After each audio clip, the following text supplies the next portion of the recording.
Sir प्रोजेक्टको नाम भन्नु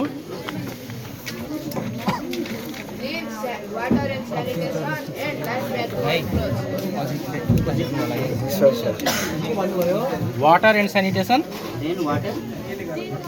ल clean water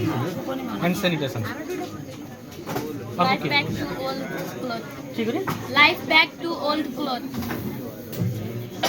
Back to old clothes.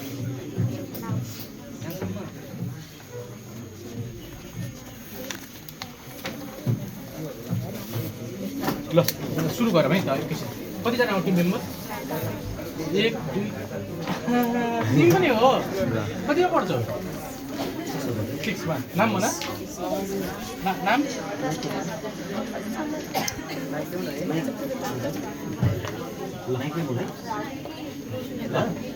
एकजना मेरो सुरु गरौँ नमस्कार हाम्रो टिम न्यू स्टार माध्यमिक विद्यालयबाट सबैले स्वीकार्नुहोस् न्यानो अभिवादन। हाम्रो टिमको नाम रहेको छ life back to old cloth. Life back to old क्लोथको बारेमा चाहिँ म केही जानकारी गराउन चाहन्छु। Life back to old cloth भन्नाले हाम्रो देश नेपालमा चाहिँ धेरै विभिन्न प्रकारको कल कारखानाहरू छन्। कल कारखानाहरूमा चाहिँ केही क्लोथहरू चाहिँ हामीले चाहिँ जताभावी फालेको देखिन्छौँ बाटोहरूमा जताततै पनि त कपडाहरूको त्यो वेस्ट भइरहेको छ नि त। अनि त्यो वेस्टलाई चाहिँ हामीले कसरी रि गर्ने भन्ने चाहिँ एउटा उदाहरण लिएर चाहिँ यो प्रोजेक्ट लिएर यहाँ चाहिँ उपस्थित भएको थियो। पुरानो क्लोथलाई रिसाइकल गरेर हजुर नयाँ बनाउने कसरी बनाउने त नयाँ एकैछिन बन्द गरिदिउँ है।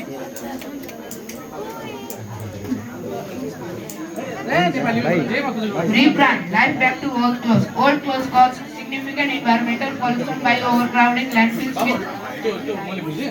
तिमीले त्यो नआएर के गरेको त्यो भने त्यो नभन त्यसमा के हुनु के गर्न खोजेको के होला त जस्तो कि पुरानो कपडाहरू हुन्छ नि तिनीहरूलाई सेनिटरी ल्यान्डफिल्समा युज गर्दा 85% जति टेक्सटाइल्सहरू एनुअल डिस्कार्ड गर्न पर्छ र त्यो 85% डिस्कार्ड गर्दा यिनीहरूको मटेरियल जस्तो कि पोलिएस्टरलाई होइन 200 वर्ष कुहिन लाग्छ र 200 वर्ष कुहिँदाखेरि यसले आफ्नो रसायन पदार्थहरू र डाइजहरू छोडेर त्यो सोइल वाटर र ग्राउन्डले पल्युट गर्छ। त्यस्तै 200 वर्ष डिकम्पोज गर्न राख्नुभन्दा त हामीले त्यो कपडालाई रियुज गरेर 10-15 पटक रियुज गरेर 20 वर्षमै च्यातिने थाल्ने गरे हुन्छ। अनि जस्तै कि म एउटा इक्जाम्पल दिन चाहन्छु। एउटा मान्छेले 10,000 को कपडा किन्यो र एकचोटि ल्यायो र त्यो कपडालाई यो फ्यासन डिजाइनरलाई बेच्यो, यहाँ बेच्यो। भन्नाले 10-15 वर्ष एउटा कपडा लगायो त्यो कपडा च्यातिएन त्यसलाई चाहिँ नि उसले बेच्यो होइन एकचोटि मात्र लगायो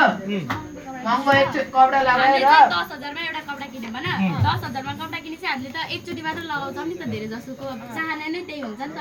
अनि भन्नाले मैले यो चाहिँ बुझ्दिनँ भन्नाले 10,000 को कपडा एकचोटि मात्र लाउँछु भन्नाले हामीले 10,000 को लेहंगा किन्यौँ है। बिहा थियो हाम्रो चाहिँ कसैको बिहा थियो 10,000 को लेहंगा किन्यौँ। अब त्यो लेहंगा त जताततै लाउँदै त हामी त सधैँभरि त हिँड्दैनौँ नि त। अनि अब त्यो अब सानो भयो रे केही भयो रे होइन। अब आफन्तीलाई दिँदा त अब त आफन्तीले एकचोटि लगाएको अरूले लगाएको कपडा त लिन चाहनुहुन्न नि त। अनि त्यसलाई चाहिँ हामीले कसरी अब रि गर्ने, यसलाई चाहिँ कसरी रि गर्ने सोचको लागि चाहिँ हामीले चाहिँ यो प्रोजेक्ट गराएको थियौँ होइन। अनि त्यसपछि अब हाम्रो चाहिँ यो डिफरेस्टेसन चाहिँ धेरै भइरहेको छ। यो कपडाहरूको कारणमा चाहिँ डिफरेस्टेसन लास्टै भएको छ। डिफरेस्टेसन हुँदाखेरि चाहिँ एउटा रुख काट्दाखेरि चाहिँ एउटा रुख चाहिँ हामीले काट्छौँ होइन। अनि त्यो रुख काट्दाखेरि चाहिँ हामीलाई अक्सिजनको मात्रा चाहिँ लास्टै कमी हुन्छ। अक्सिजनको मात्रा कमी हुँदा चाहिँ हामी मानिसलाई र जनावर दुवैलाई हानिकारक हुन्छ यसले चाहिँ। अनि अब चाहिँ हामीले त्यो पनि रोक्नको लागि चाहिँ कसरी रियुज गरेर यसलाई चाहिँ समाधान गर्ने भनेर चाहिँ यो प्रोजेक्ट लिएर त मैले बुझेँ कि हुन्छ कसरी पहिला त मानिसले 10,000 को कपडा किन्यो एकचोटि लगायो त्यसपछि लगाएन। यो रिब्रान्डमा लाइफ ब्याक टु ओल्ड क्लोथ्समा बेच्यो। 10,000 को कपडा 5,000 मा बेच्यो र यिनीहरूले त्यो कपडा मेन्टेन गरे अनि क्लिन ड्राई गरे अनि त्यो कपडा जस्तो कि मिलाए कपडाहरू हाँसुमा हामीलाई ल्याएको होइन यहाँ ल्याएपछि त्यो कपडालाई अब त्यो कम्पनीका मान्छेहरूले यसरीमा लन्ड्रीमा लान्छन् त्यो कपडा चाहिँ अब क्लिन गर्छन् मजाले क्लिन गरेपछि फेसन डिजाइनमा लान्छ त्यहाँ गएपछि त्यो कपडालाई अब रङ फेर्ने हो कि त्यो नयाँ डिजाइन हाल्ने कि फ्लावर डिजाइन हाल्नु पायो हामी जे पनि पाइयो त्यो काटेर अरू चाहिँ मन पाइयो त्यस्तो सेप बनाएर लास्टमा हामीलाई ड्राई क्लिनमा हाल्यो होइन त्यो सेम कपडा पहिला 10,000 बेच्ने 5,000 बेच्ने बेच्ने नि अब त्यो कपडा पनि हामीले सस्तोमा बेच्न पाइयो अनि त्यस्तो गर्दाखेरि धेरै मान्छेहरूले सस्तोमा कपडा किन्नु पाइयो अनि त्यो कपडाले गर्दा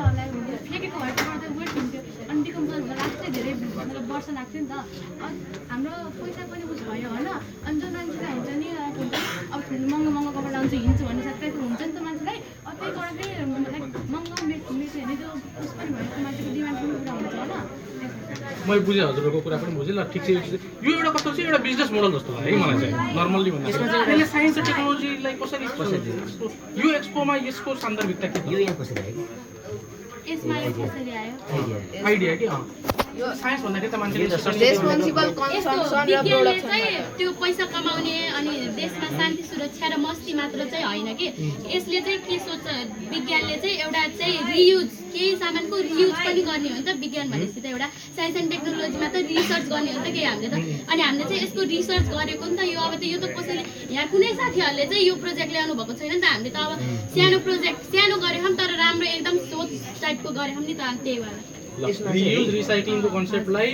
एउटा बिजनेस मोडलमा तपाईँले ढाल्नु भएको छ होइन यसमा चाहिँ अब हुन्छ नि अब कपडा र वेस्ट त जमिन जतै नै हुन्छ हरेक ठाउँमा 10,000 कपडा त हुन्न हरेक ठाउँमा त हुन्छ नि कपडा के